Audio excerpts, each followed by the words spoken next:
Magandang umaga po sa inyong lahat.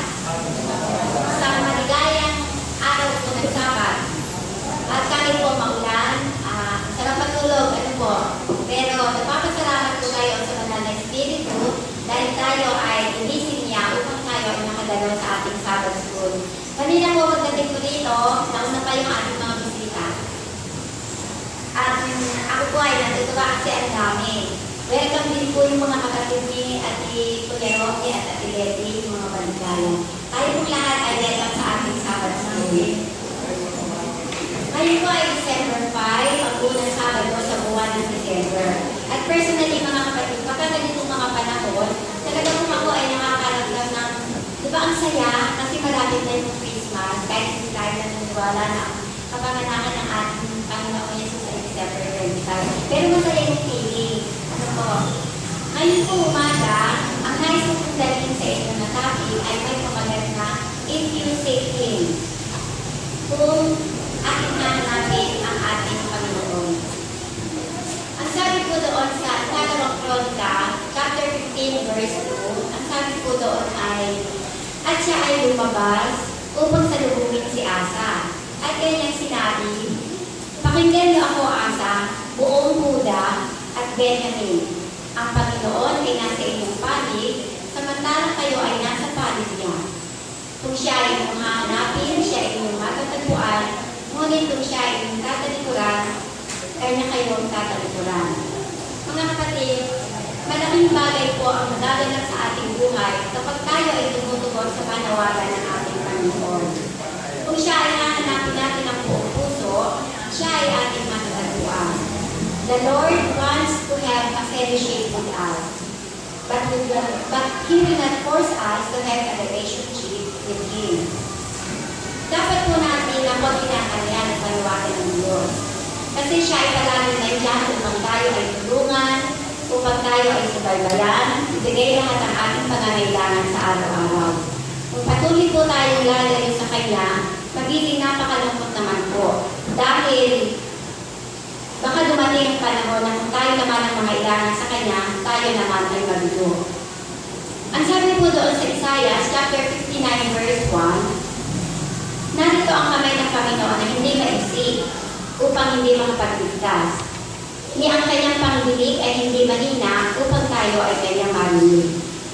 Isang napakalaking insulto para sa ating dakilang lumalang na siya ay ating tanggihan at hintayin niya pa tayo na tayo ay lumapit sa Kanya. Dapat po na palagi natin siya hinahanap. Siya ay nakikipag-usap sa atin sa pamamagitan ng kanyang dakilang panukala at kanyang sariling kagustuhan, hindi ng ating sariling kagustuhan. Katulad po ng nangyari sa Huda, matagal na nilang narinig ang mensahe ng Diyos sa pamamagitan po ni Propeta Elias. Pero sila ay hindi nagbago, kaya ipinahintulot na ating Panginoon na ibagsak ang Jerusalem at sila ay maging alipin ng ibang lupain. Nais ang Panginoon na tayo ay lumapit sa Kanya, tayong lahat ay maging malapit sa Kanya.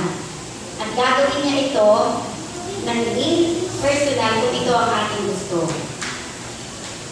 Ang sabi nga po ay, ang Panginoon ay palaging naghihintay sa atin. Kaya huwag natin siyang paghintayin.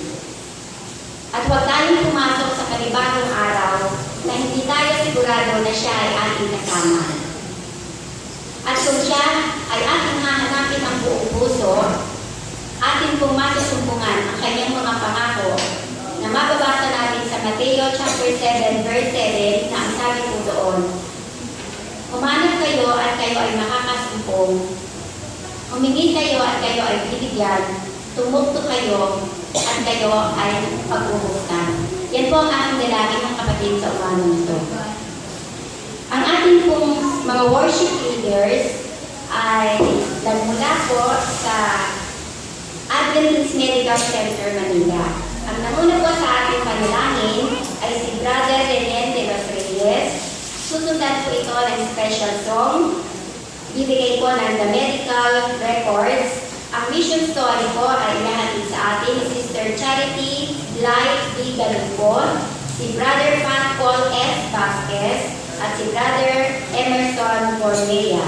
Ang ating pong special Picture, He Made a Way. Ito po ay pangungunahan ni Ate Nene Hernandez at si Erwin Estelita. Susundan po yan ang ating lesson review, The Destruction of Jerusalem, at ang ating pong closing prayer, si Sister Sherry Policarpio. At higit sa lahat, ang namuna po sa ating pag-aawitan, si Sister Diane Hernandez at Sister Sherry Velasa, at sa piano po ng ating head elder, Brother Chimwell Paidao. Ganyan po mangyayari ang ating programa ayon po sa ating pagkakabanggit. Mga kapatid, kung pwede po tayo tumayo, iunan po natin ang ating mga kamay at ating sasakiin ang ating po mga nasa katabi, nasa likuran at nasa lugar.